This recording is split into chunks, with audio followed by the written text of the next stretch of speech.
Good evening, guys. My name is Tommy, and this is On the Spot FPL. How are you? I hope you're all okay. Tonight, I'm going to be sharing with you the second major version of my preseason draft, and along the way, I'm going to try and explain how I've got to where I've got to, the kind of question marks that I've got, the kind of things that I'm considering.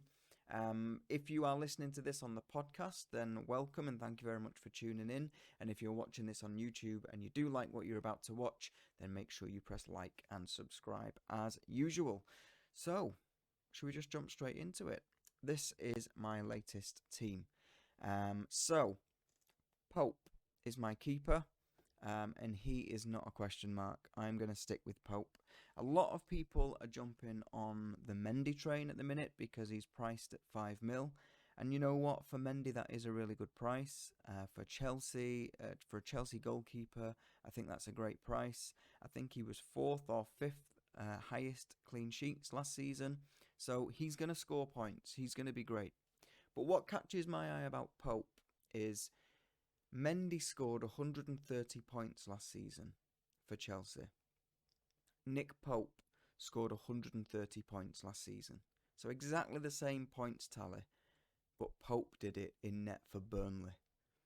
And we all know how bad the Burnley defence is. So my reasoning is if Pope can get the same amount of points as Mendy whilst in net for Burnley, I can't imagine what he's going to get when he moves to a better class team. We don't know who else Newcastle are going to buy, but already they're a better team than Burnley. So at 5 mil for the same price, I'm more than happy to jump on Pope versus Mendy. My second keeper is Henderson, and he's a question mark right now. I think he's a great keeper, but he is playing for Norwich. But Henderson probably will change. I was looking at Raya for Brentford because he's the same price, but I just wonder whether the addition of Strakosha to the team, what that will do for Raya's first team playing minutes.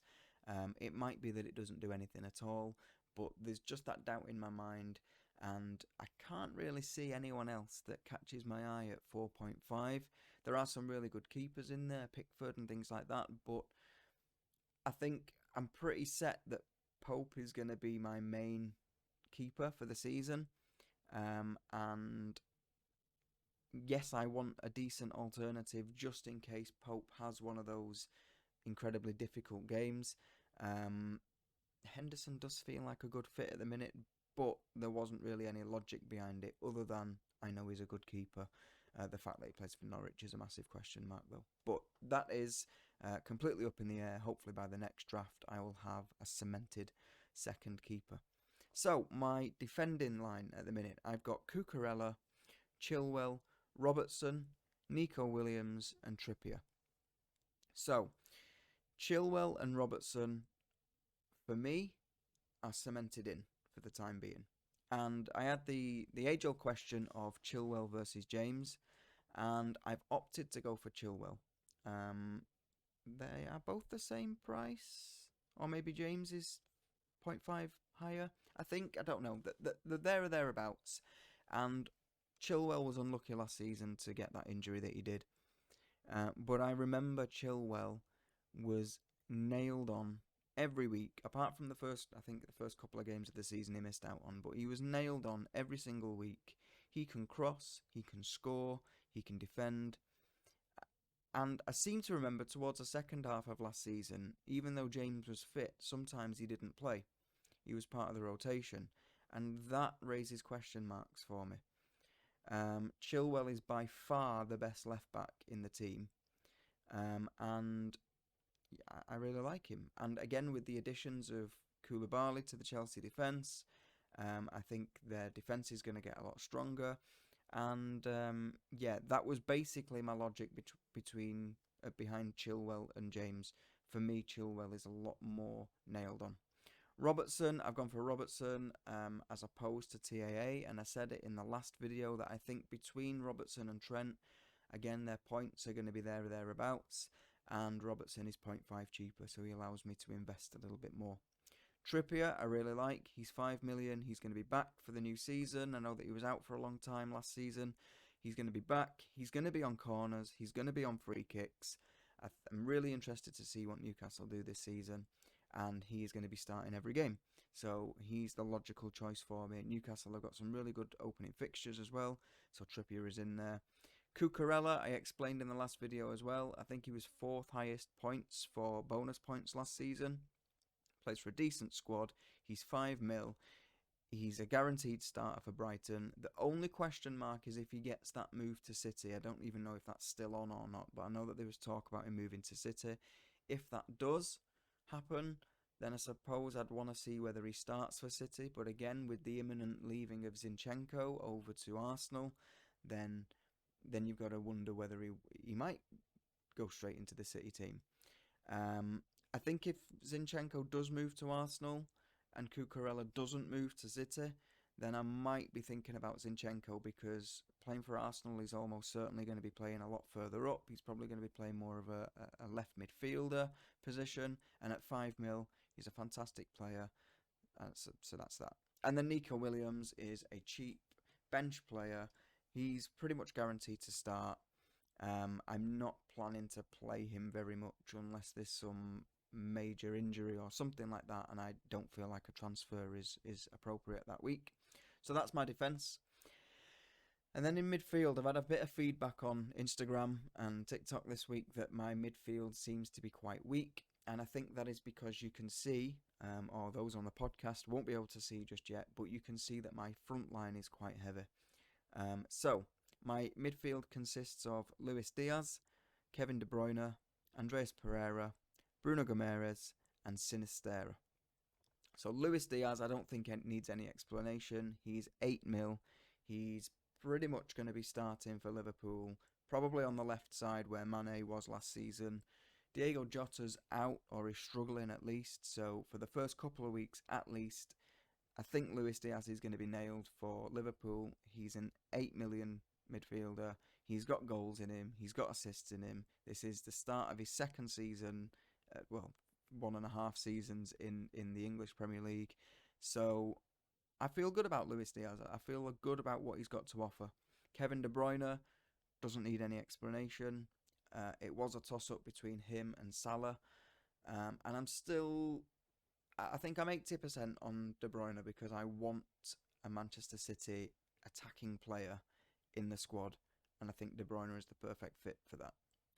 Now, there is an argument to say, do you want Haaland instead of De Bruyne? And maybe, I don't know. Like I said, I'm 80% sure that I want De Bruyne to start the season. And hopefully I'll try and explain why that is over the next coming minutes and over the next coming videos. Andreas Pereira, a lot of people have got him. He is a guaranteed starter for Fulham, just moved from United. He's 4.5. He's a good little player. He's a nice person to have on if you've got another player with a tricky fixture. So if Cucurella's got a Liverpool or a United or something like that, you might want to take him off and put Andreas on if Fulham's got a really easy game. Bruno Gomes, I explained in my last video. I think he is immense. He's only 6 mil. He completely transformed Newcastle last season when he joined. He's got assists in him. He's got goals in him. I can't wait to see him in the new season. I think he's incredible. And then my good friend Jack actually pointed me in the direction to the 5th midfielder, Sinisterra. He's a Leeds new addition. And when I had a look at his transfer market details from last season, Dutch League, and yes, I know that it's the Dutch League, but you're looking at 12 goals and 7 assists in 30 games in the Dutch League.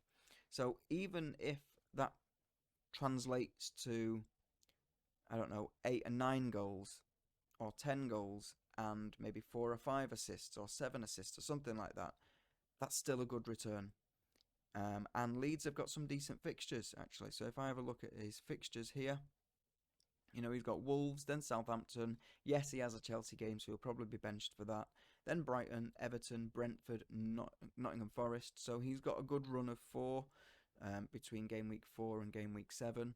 So that should be good. I'm quite happy with Sinisterra.